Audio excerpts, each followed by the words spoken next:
Number of years ago, when I was on my NIH postdoctoral research fellowship, I ran into a guy named Erwin Strauss, and he's the one who wrote a book on phenomenology, and I was already interested in the area, and I got to know the guys who were in that area. And he's the guy, you may have heard the expression, the upright posture. And he's the guy that said, what made Homo sapiens the dominant force from among all these hominid characters of humankind? What made Homo sapiens the dominant human form? He said the upright posture. All these other hominid forms, they had legs that they could stand on and occasionally would, but they all walked along this way. And he said they got to look at 3 by 3 yards. They got to look at 9 square yards in front of them, and they have these small brains. The Homo sapiens stood up, the upright posture, and they looked around. The image that I was just giving you of the baby, they looked around and they saw the world, and the world has this relationship with the brain of stimulating the brain to neuronal growth. So I didn't want to get into the thing I was afraid of there is I'm not trying to get into the explanation of that as much as to say, here I see little Colin, my 12th grandchild in there, and I see all the women gathering around him and say, look at how he wants to stretch his legs and he wants to stand on it. And I'm saying, I'm looking at him and I'm watching his head and I'm saying, no, you don't get it. He gets friendly enzymes. He gets all kinds of reinforcements from seeing the stimuli in his environment.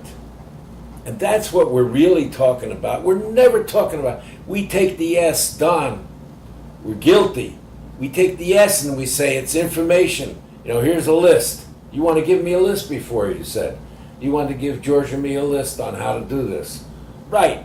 That's not going to create neuronal growth, nor is any memorization test that they have in the world. There may be some little center in the brain, a couple units of cells that become a little stronger, but that's because the brain was constructed that way.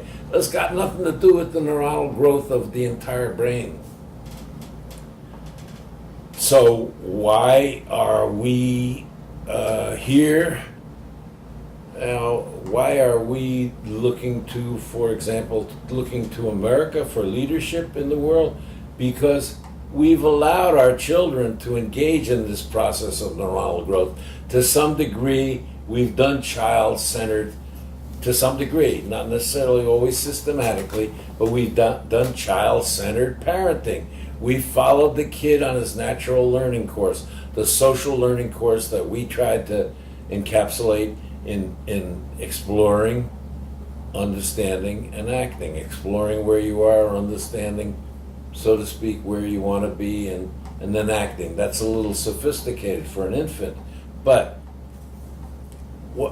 following that and responding to that, I don't know, you saw my negative reaction to when they wanted to say, and if you can label that, that'll prepare them for school. No, they don't need to label it. The brain is growing. That's what it's all about. Hernan would say, the divine providence. This is divine intervention that's leading that baby to getting his full share of 100 billion neurons. 100 billion neurons with a B. Each neuron of which has a potential ability to send out 100,000 messages simultaneously. So we're getting into extraordinary numbers there.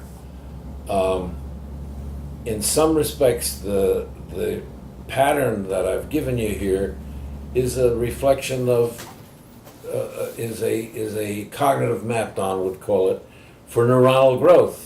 And I'm going to talk about that. But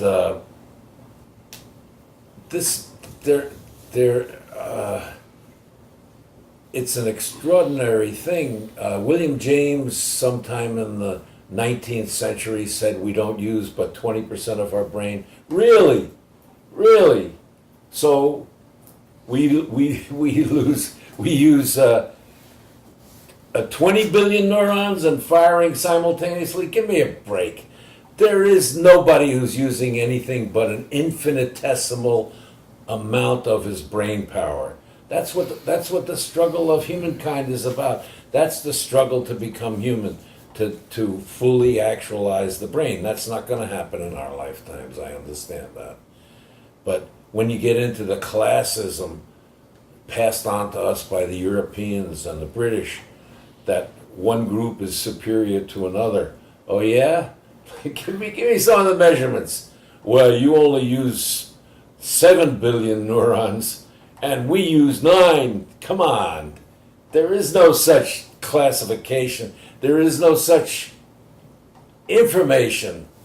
It's all fraudulent. It's all done by the edge system. That's the way the upper class sets itself up to always get an edge.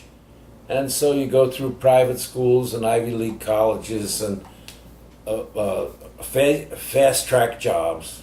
You know, it shouldn't take you more than 2 or 3 years to be CEO of a major Fortune 500 corporation, and you think you've conquered this issue. No, it's available to everybody at every encounter in their lives, and in some respects, this is what I really wanted to show you this morning. You know, if you want to quote me on it, I'm saying whatever .000 what that people use, it's infinitesimal.